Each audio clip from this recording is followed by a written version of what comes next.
Благодарам, подпредседателе. Пред да ми почнете со времето, ве молам да ставите ред, бидејќи се знае кај треба да седи извршната власт, кај се пратениците, да бидеме малку сериозни, бидејќи работата е многу сериозна. Почитувани колеги, сите 4 од Социјалдемократскиот сојуз треба да знаеме дека во држава во која што има реформска влада, во држава во која што работи за интересите на народот, пред новогодишни или божикни празници обично се пушта некој капитален објект кој што ќе им служи на граѓаните. Кога имате во државата криминално-рекетарска влада, на крајот на годината се разбира, го давате и криминалот на годината. И криминалот на годината во овие утрински часови, во 3 наутро, ќе го решаваме тука со вас. 0 присутни од ДУИ, 0 од БЕСА и 4 од Социјалдемократскиот сојуз, но народот гледа и цени. Почитувана македонска јавност, за жал, додека на некого не му се стебни, на друг не може да му се раздени, додека на 2 милиони граѓани на оваа држава не им се стебни, на еден голем олигарх не може да му се раздени. Ако треба ќе работиме и цела ноќ и цел ден само за определени политички структури да завршат на рачка од монархот, од владата, без при тоа да земат збор, да дадат образложение или свој став на истото. Проблемот со Гама, почитувани колеги, почитувана јавност, не е од сега. Проблемот со Гама започнува уште во 1994 година, кога Министерството за стопанство и Министерството за развој тогашно на Република Македонија, предводено од Софија Тодорова, даваат негативно мислење за тоа дали владата воопшто треба да влезе во проектот Гама. Јавноста треба да знае дека Гама самостојно влегува без поддршка од државата, а тогашната влада вели дека не треба да се влезе. Но, бидејќи изборуваме за чедата на транзицијата, на 25 април 1995 година, тогашниот премиер Црвенковски сепак донесува одлука на влада и влегува со 51% декларативни во АД Гама. Без при тоа да има соодветен договор на кој начин, кои ќе се рачунаат за трошкови помеѓу двете страни, едноставно влегува за да се помогне исто како и сега. Неколку години потоа, во 2003 година, само што СДСМ прави влада, се констатира од во наводници независните институции дека Макпетрол има 50,94% од Гама. Нова се противставува тогашниот министер за економија и се разбира веднаш потоа е сменет. Во 2000 година доаѓа нов министер за економија, кој што најмува меѓународна консултантска куќа, најмува во соработка со УЈП, во тоа време предводена од Петра Митова, и констатира дека Република Македонија има 52% од Макпетрол, а Макпетрол има само 48%. Истовремено, тогаш АД Макпетрол бара да го купи делот од Република Македонија. Значи не како сега. Во 2004 година Макпетрол бара да го купи делот на Република Македонија и при тоа земе ескот на каматна стапка. Ескот на каматна стапка е стапка која што ја земаат комерцијалните банки од Народната банка и тоа знаеме дека е недозволиво за приватна компанија да го направи, и тогашниот министер за економија повторно се противставува и погодете што потоа е сменет во министер за труд и социјална политика. Потоа доаѓа нова влада со нов премиер, истата приказна, и на крај спорот се одлучува да оди на суд. Од 2005 до 2020 година, 15 години, ова наше независно судство не може да го реши овој предмет. 15 години. А за тоа треба едно вештачење нарачано од Макпетрол, едно вештачење нарачано од владата, на крај се прави супер вештачење, се гледаат бројките и се носи пресуда во 3 рочишта. Ама кај нас олигарх ако си мокен и 15 и 20 години ќе држиш еден спор, без при тоа никој ништо да не ти може. Ве прашувам сите четворица колеги од Социјалдемократскиот сојуз присутни вечерва, зошто ова не оди на берза?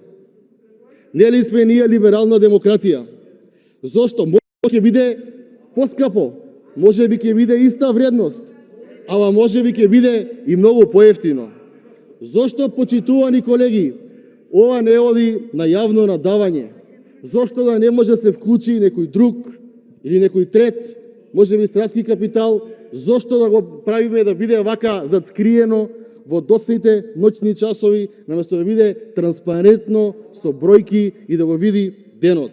Затоа што некој од ова зема дебели провизии, а вие овдека ќе го гласате, иако знаете дека не е така како што се представува. Ова, почитувана јавност, е легализација на една огромна правна дивоградба во правниот систем на Република Македонија.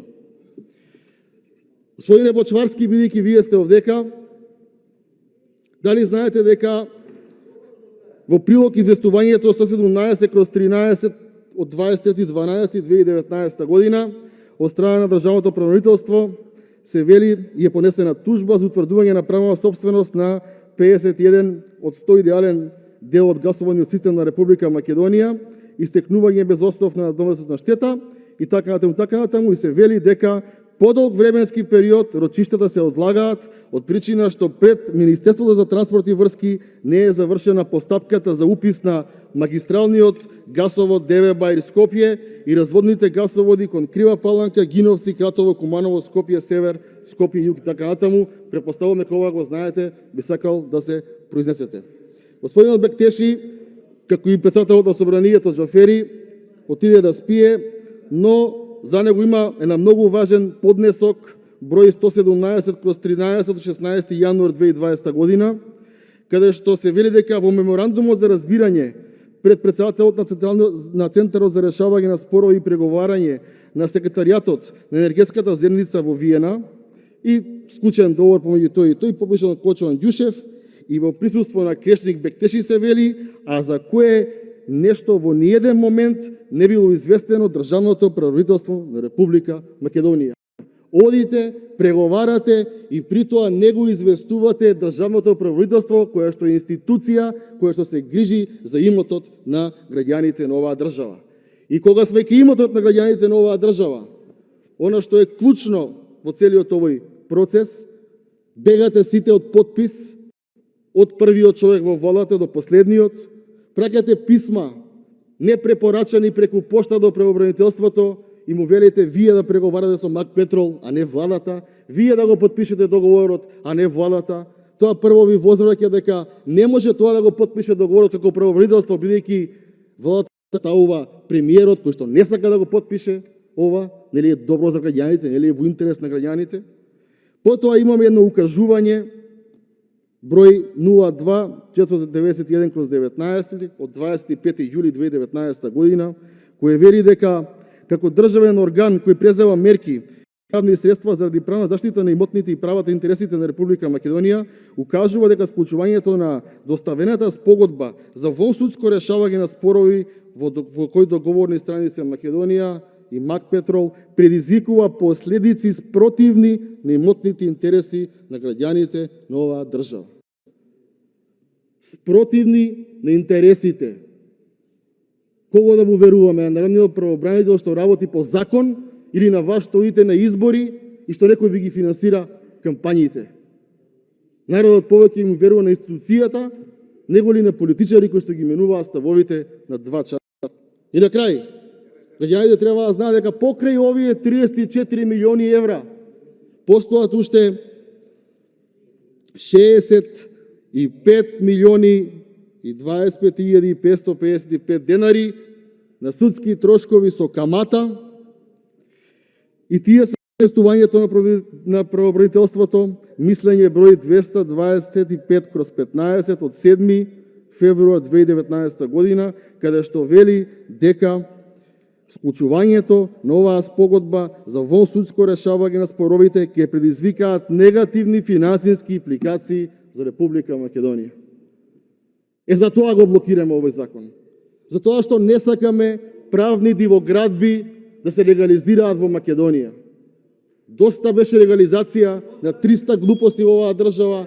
Дајте да прекинеме со овакви работи, дајте да работиме во интерес на народот, дајте да работиме во решавање на проблеми, дајте да работиме како граѓаните, мнозинството ќе живеат поубаво, олигарсиве секако ќе живеат убаво, бидејќи на крајот на денот за тоа сме бирани сите во ова собрание. Благодарам.